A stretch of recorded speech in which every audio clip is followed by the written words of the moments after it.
First of all, I'd like to ask you fellows who you represent. Who do you represent that we're all talking to this evening? As I said in my introduction, I'm John Pecan with the Federal Energy Regulatory Commission. Sorry, I came in a little bit late. Sorry. I'd like to talk more to the audience than I'd like to talk to you, because I think it's a foregone conclusion that you folks are going to do what the big money says no matter what. Just like right now, on another part of the world. Can I get you to state your name for the record, please, before we begin? My name is Joe Smith, Joesmith. Thank you, sir. Another part of the world, we're having a big problem about this money thing and these resources.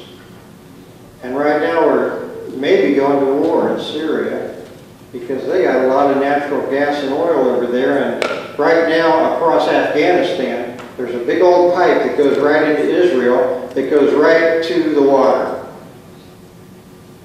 Does it make sense to you that some people that want that oil in Israel are trying to cause this land to be, us to go to war and pay for this? Who's going to profit from that? Now we're in the same situation right now.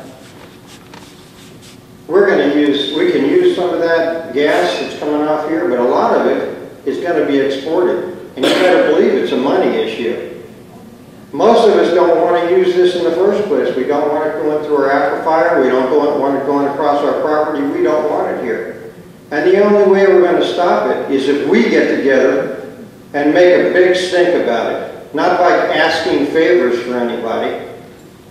We have to be the ones that join together as a group and say what we mean and walk our talk with it, because we're all being walked over in this country in every single way. That's right. Every day.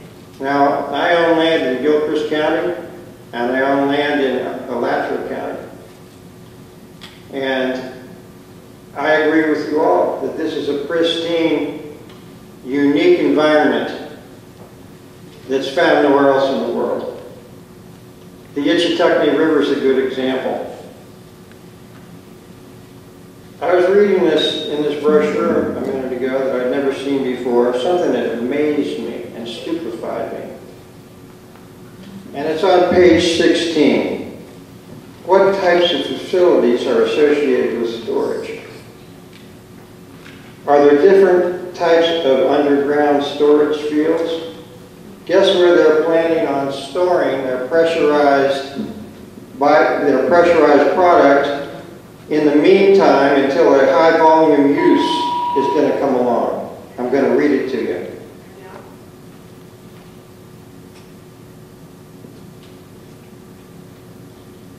The type of storage facility normally used for long-term or seasonal system supply that contains volumes of gas that are permanently stored in the field called cushion and baskets to help maintain the underground pressure required to operate the field.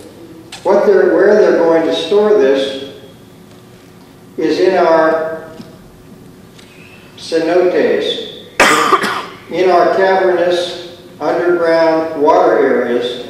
They're planning on using these areas to store high-pressure gas. And where do you think that gas is going to percolate into by doing that? It's going to go right into our water system. And that's a standard procedure they're using.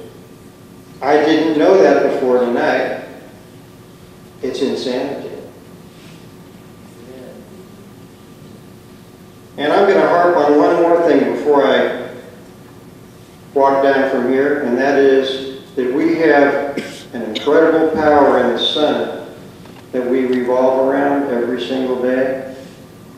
And solar is right here. And to say that we can't use solar energy to solve these problems when the technology is right there, there's only one thing that's stopping it.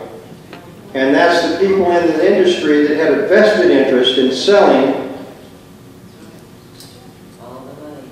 these products that should come in a pipeline. I'm sure everyone in this room has seen what happened, I guess it was in Arkansas, where the pipe broke, the river turned orange and yellow, Can you imagine the Swanee River? This pipe goes under the Swanee River, by the way. Can you imagine our river being damaged that way?